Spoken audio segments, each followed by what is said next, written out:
Salut à toi et bienvenue dans cette nouvelle vidéo qui a le pouvoir, je m'avance un petit peu mais c'est réel, de potentiellement changer ta vie et notamment ton business. C'est une partie d'une interview qui a été donnée par Alex Hormozi dans lequel il révèle ses secrets de comment il est devenu multimillionnaire en vendant ses prestations en ligne, et ces secrets ont le pouvoir, si tu les intègres, de littéralement propulser tes ventes, propulser ton chiffre d'affaires et propulser ton business. Avant de rentrer dans cette interview, assure-toi d'une chose, c'est que si tu es entrepreneur, si tu veux développer ton activité, faire plus de ventes, gagner plus d'argent et être beaucoup plus libre grâce à ton business, c'est simplement de t'abonner à la chaîne pour recevoir chaque semaine de nouvelles vidéos concernant le business, l'entrepreneuriat et le développement personnel.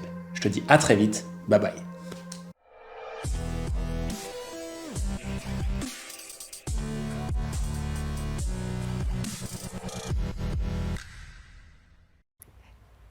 Sales, influence, impact, persuasion, whatever you want to call it. Yeah. So many businesses, no matter if you're 2 employees, 200, 2,000, 5,000 a year to 50 million a year. Yeah. Every company needs focus, exponential growth, shifting, evolution, innovation in their marketing and sales. Mm-hmm. But so many startups and people launching their business, not only are they could be apprehensive to sales. They could be, I feel we are in an era where sales is considered bad, when simultaneously it is the oxygen for every successful business that exists. I have fallen in love with selling because of impact and have converted it to service. In your life, your evolution of sales, what has been the biggest lift? How have you fallen in love with sales? You're amazing at what you do. You provide an incredible product in everything you do. What drives you and what could drive others to fall in love with sales through your lens? So I see sales as helping the person you're speaking to realize that they are in power. And the three things, like if we the more you sell, the more you hear the same excuses, right? And so in a lot of ways, selling is the first conversation to helping someone make decisions to help themselves. And so there are three major buckets that people use to blame, right? We said earlier about where the finger of blame goes, so does the power. And so the widest area of this is, think about it like an onion, all right? This is the best analogy I can give. The outer layer is circumstances. So they're going to blame money, they're going to blame time, they're going to blame some particular aspect of the thing that they're buying that's not perfect for them, whatever it is, right? But that's the first layer. Yeah. Underneath of that, they're going to blame other people. They're going to blame their partner, their spouse, their kids, their wife, their coworker, their whatever, right? That's the second layer. And then the final layer is that you have somebody. So if I make you realize, like, okay, well, the difference between self-made millionaires and you is that you both started at zero. So what's the difference? They decided to do something, right? All of a sudden, you can start breaking down each of these beliefs. And with other people, it's like, I'll give you a common one. It's like my spouse, right? My spouse won't let me do this. And it's like, okay, well, let's play it out. Well, if every time you want to make these decisions that are going to help yourself, and every time your spouse says no, 3 years from now, I was like, how are you guys going to feel? So like, you probably resent your spouse because they've held you back this whole time. Yeah.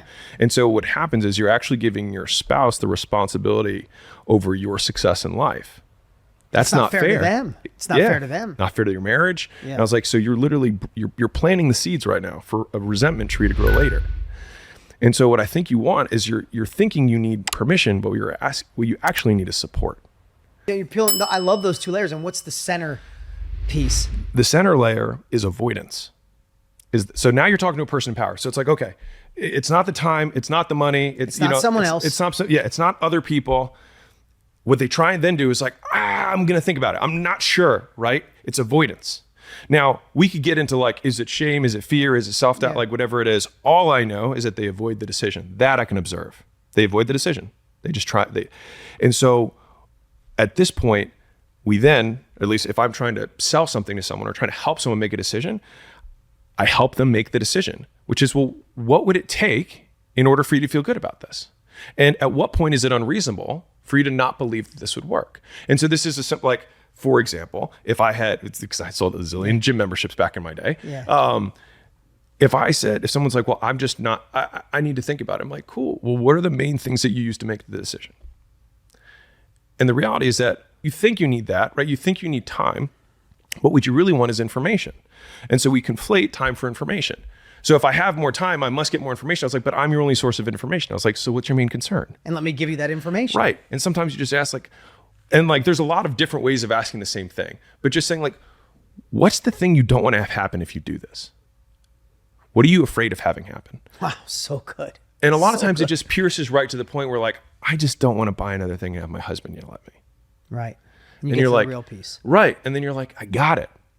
I feel you. I was like, so what if we do this? And like, and then you can, now Then you can actually adjust and have a real conversation. Exactly. Now we're not smoke screening. We're actually getting to the real stuff. And the thing is that if you have like, I love this quote. I don't remember where I heard it, but it was closers ask hard questions.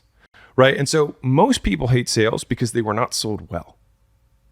Like true sales doesn't feel like sales. It just feels like making an informed decision with somebody who is an expert who helps you make the best decision for you. Yeah.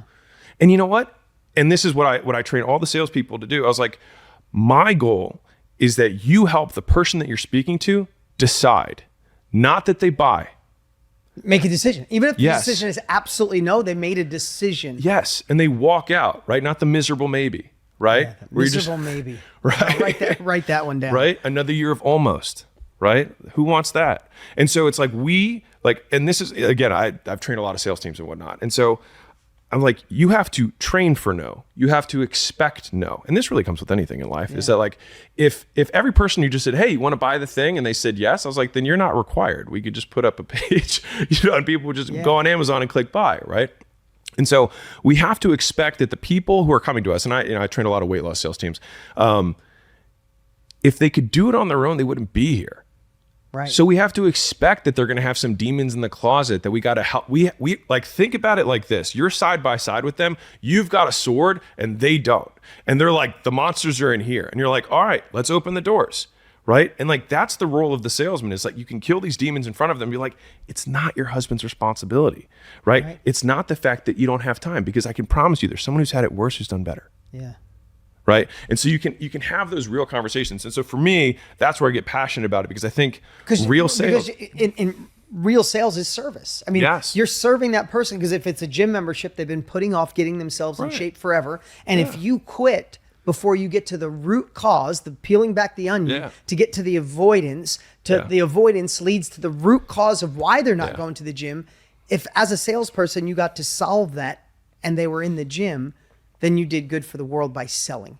And in every business that I've been a part of, every business I consult with, if that sales is service mindset doesn't exist, if it's just, what is the average ticket? How much are we getting? What is that lead worth? I know that company's not going to make it. But when you know this, because you're buying companies faster than anyone I've ever seen, when you go into a place where they're heart-centered and service-oriented, and they have an amazing sales floor to get people to take the action that changes their lives, that's a company I put money in. So I'm going to give you guys like the secret, like the real, like the key ingredient to making this work. And it's not like some words. It's not. Because the thing is that humans are exceptionally good at smelling out when someone's lying. We have thousands of years of evolution to see if someone's going to trick you and then, steal your food or whatever it is. Like, we're actually really good and intuitively, like, you don't know if someone's lying, but you're like, I just feel off about it. Yeah. Right. And so there's one thing that I know. Well, there's two things that can fix it. One is years and years of training, of trying to fix your tonality, pausing at the right time, speaking fast if I really want to get someone really excited, or slowing down so that you really pay attention to what I'm saying right now, right? Like, you can shift how you're feeling. Like, pros can do that because they've trained for it. But if you're a beginner, there's one thing that's even more powerful than that, which is you just believe in it. And so here's my example for you. Have you ever bought something that you were like, this is amazing? Right. And when you go to your aunt, you're like, you got to try these shoes on. They're so, or like, I got this new thing that covers. And the thing is the way you talk about it, that's what gives you conviction. And I'll ask a question that might, trigger some people. But if you've ever met somebody who found a new religion, right, and they're like on fire about the religion, if they say it enough, sometimes the person who believes more, you're like, maybe I'm wrong about this, depending on how convicted they are. And so the thing that will fix your tone, will fix the things that you will say, is actually believing in the product. And so we see this with sales teams, and I can tell you, I can fix a sales team rather than training them on drilling obstacle overcomes and things like that, by simply saying, what's happened in the last 7 days, 14 days, 30 days that made you believe in this less? and solving for that. And sometimes there's a legitimate problem with a product or a service, and it's like, we're on it. And then we start giving them updates every day of the things that we're doing to solve the problem that they brought up. So right? Good. And so it's like, we're just fixing the act, like we're getting to the heart of it. So you can fall in love with what you're selling. Right, because if you don't believe in it, you know what? You shouldn't sell it. That's the real. Like if you don't believe in it, you shouldn't sell it. And the problem is so many people sell things they don't believe in to make a paycheck. And that's why sales get a bad name. Exactly. Yeah. So when people, it's funny. I love listening. I love being a student, and I love hearing this. When people say to me, "How did you guys do the biggest launch? How are you so good at sales?" What I always say is, because I love what I do so much that I feel bad if they don't get it. Yeah. And people are always looking. People are saying, "Give me the secret to sell." Yeah, right. Like just what you said. Is it the slow down? Is it the speed up? Yeah. I've never studied any of that. Right. I've just fallen in love. Again, back to Og Mandino's book, The World's Greatest Salesman. His second, the most important one is, I will meet this day with love. Yeah. And he said, they might not like my clothes. They might not even like my product. They might not like my voice, my complexion. But if I'm in my head saying, I love you, I know it sounds a little hokey, but if they're saying, I love you, there's no way they could say no to me. Because if you meet this day with love, if you don't just love your product, don't just love the success of your company, you actually love the person you're serving, you wouldn't sell them something that sucks, but you also wouldn't do them the disservice of them not having it, right? If you fall in love with a movie, you want everybody you love to go see it. You fall in love with going vegan, you are praising from the roof, my arthritis went away, I feel better, go vegan, right? When you love a product or a service or the company you're launching or the coaching program you're not selling, you're feeling bad by not persuading someone to take that action. And when I see that passion in someone or a company, I know where they're going. The number one salesman for like the last 5 years at my old company, you could listen to his sales calls and he was unbelievably persistent, but it wasn't in a pushy or coercive way. I would watch these sales calls and someone would be on like their sixth no. And he would take his glasses off and he'd rub his face and he's like, Pete, I'm not giving up on you, man. He's like, you said that you're struggling to pay your mortgage right now. And like, I know because I have all of this proof behind me that like, there's something that's stopping you emotionally from doing this. Like, let's work on this together. Let's figure this out. Decision. Right? Exactly. And so the thing is I love saying this is that it's not, sales is a dance, not a fight.